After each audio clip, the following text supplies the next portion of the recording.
If the Silent Hill video doesn't begin with the mandolin intro, then it's breaking a pre-agreed upon law of all Silent Hill based content.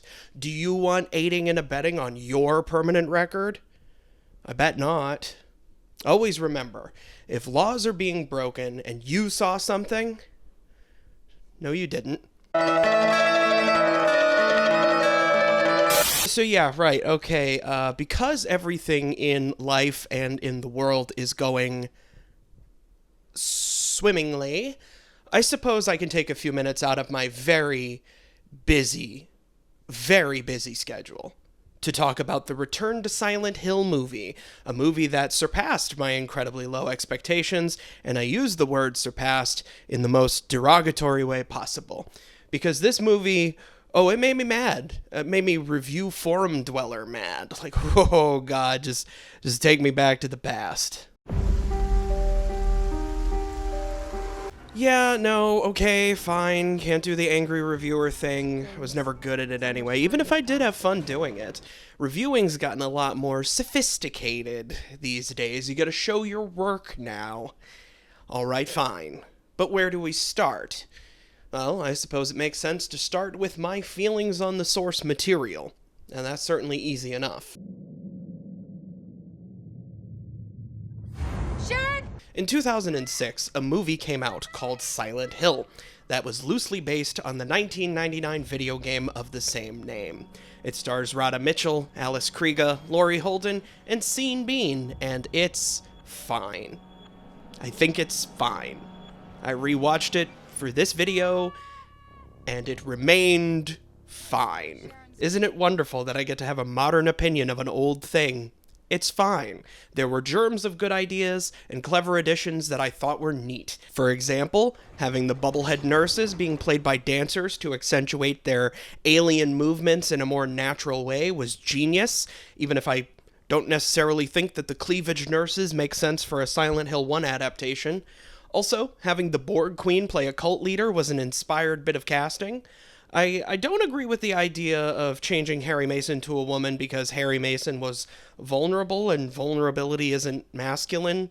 But, of course, we can't portray men as having those pesky feminine traits, because only silly women, of course, ever get dizzy and faint, according to Christoph Gans, the director, the fucking dense fool.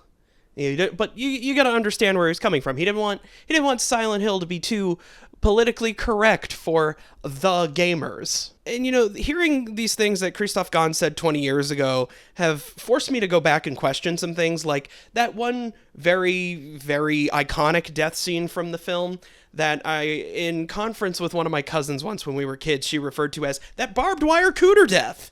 A sentence I will never forget. Oh no! It has led me to this question. Is there something you want to tell us about women, Mr. Gans? Because there's also that other death where that lady gets stripped to quite literally nothing because her whole skin gets ripped off her body, titty first. You fucking freak. But despite a few fair side eyes having cropped up, I can say that 20 years later, I will stand by Silent Hill 2006 as a movie that I kind of fuck with.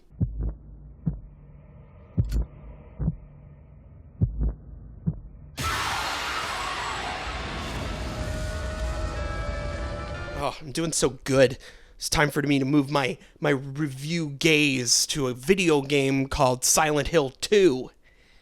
It's one of my favorite video games of all time. The first Silent Hill game is quaint, the second one is a masterpiece of story, atmosphere, and design. I yearn to one day create a world and characters as well realized as those that appear in Silent Hill 2. And that is not a unique opinion, of course, because there are a great many people in the world who love Silent Hill 2. And any film adaptation of it would be heavily scrutinized. And I think that's part of the reason why the last Silent Hill movie that we got before Return to Silent Hill was a more loose adaptation of Silent Hill 3, and 2 was skipped over entirely. And yet, Christoph Gans, the director of the 2006 Silent Hill, decided to take a crack at Silent Hill 2, and turned his camera to the puddle of human oatmeal that is James Sunderland. Now, okay, Christoph, you adapted Silent Hill 1, you made some creative decisions and changes. I don't necessarily agree with all of them, but I will say I'm okay with it, because if there was one thing I felt above all else with Gahn's first attempt at Silent Hill, was that it felt like an elevated fan project. He was clearly passionate about the material, even if our interpretations of it differed. The first Silent Hill game is more about vibes anyway. Silent Hill 2, though? You gotta be a little bit more focused. It's about a very specific vibe.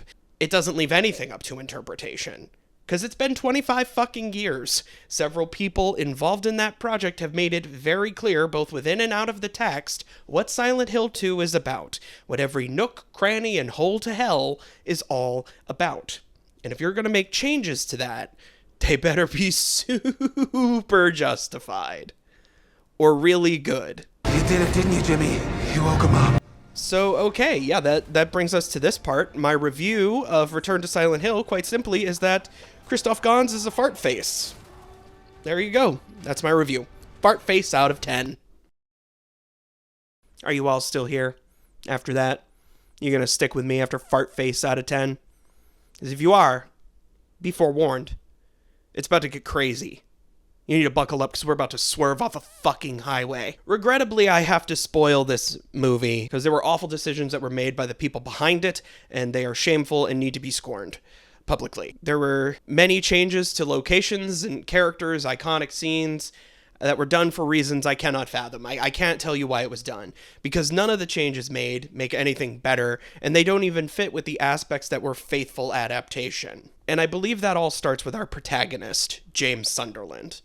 James, in the game, is a massive loser. He is a whiny, bland dweeb that sees himself as above several other people, despite the fact that he is the most vanilla man to ever lived, which is in itself a disservice to vanilla, because at least vanilla is a flavor.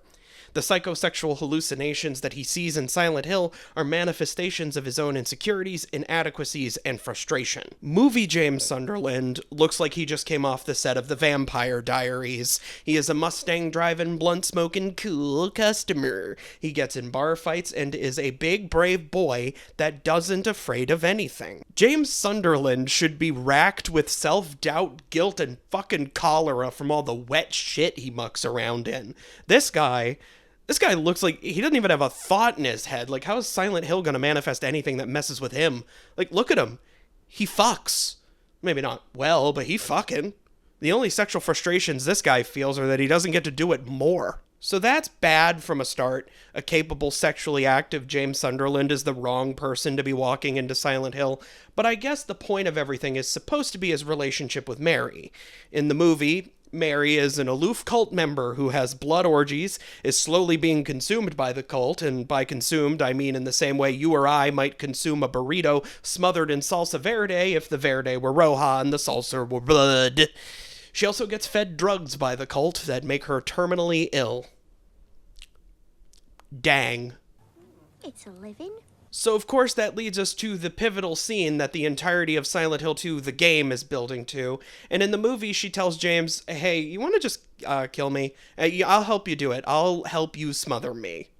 Because it's not entirely his fault, and James didn't trust the cult. So, actually, he was right the whole time. James Sunderland in this movie has been redeemed. But why? In a similar weird way, Christoph Gans has yet again pardoned a villainous or shit character unnecessarily. In his first Silent Hill movie, Dahlia Gillespie isn't trying to birth a god using a daughter as a vessel. No, she's a misunderstood, grieving parent that made a mistake and fell victim to the whims and lies of a cult. Now, what happened to that crazy Gillespie lady? Now she's just an impoverished, sad wretch. Well, I mean, at least she doesn't get killed, boob or vagina first, so. Small victories. Wish the characters in Return to Silent Hill fared as well. Everyone got sick in Silent Hill. Which brings me to Maria. In this, Maria isn't just some sexualized version of Mary that James has in his head because of his own frustrations. Now she's just Mary, parentheses, naughty version, end parentheses. She's not real and only exists to get killed by Pyramid Head, who is also not real.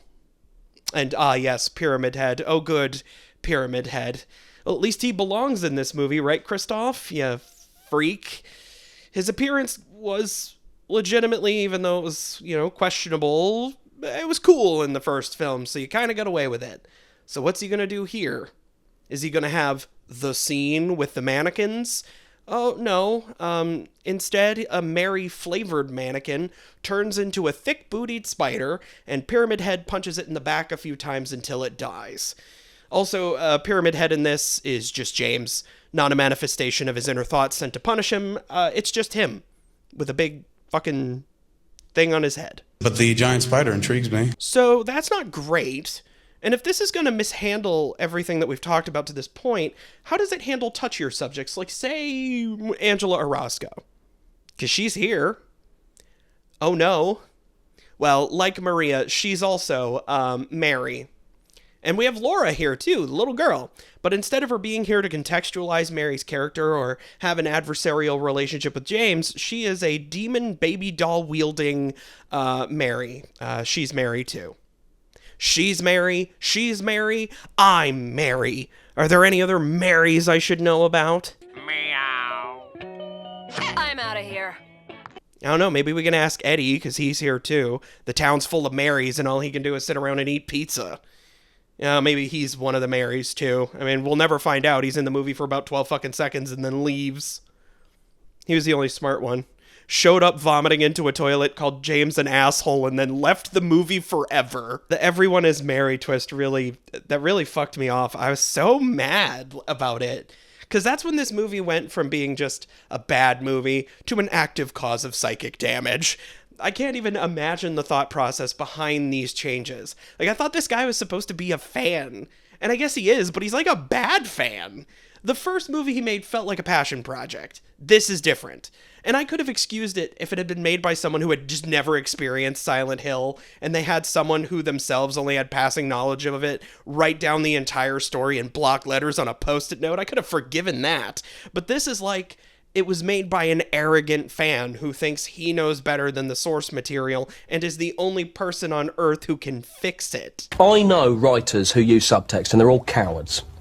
So that's going to be the worst of it, right? Because this lunk has to end it all by driving his car to the bottom of Toluca Lake, Edmund Fitzgerald style, right?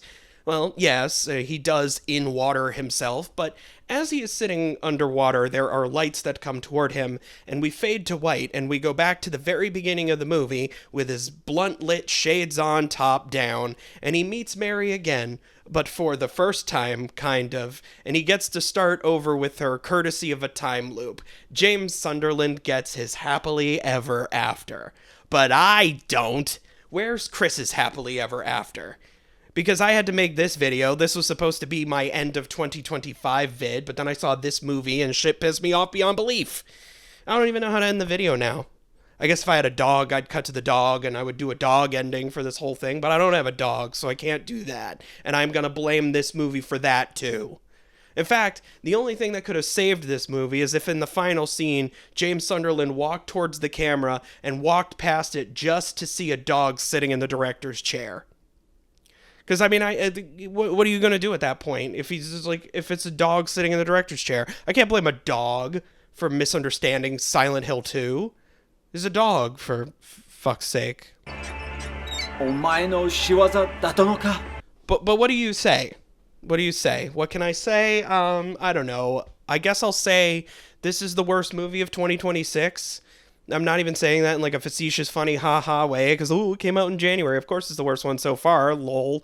Like, nah, I'm a lay claim. This is going to be the worst movie of the year. I dare any movie to bottom this one like a dirty mannequin in a gross apartment. No way, man. I'm here. I'll always be here.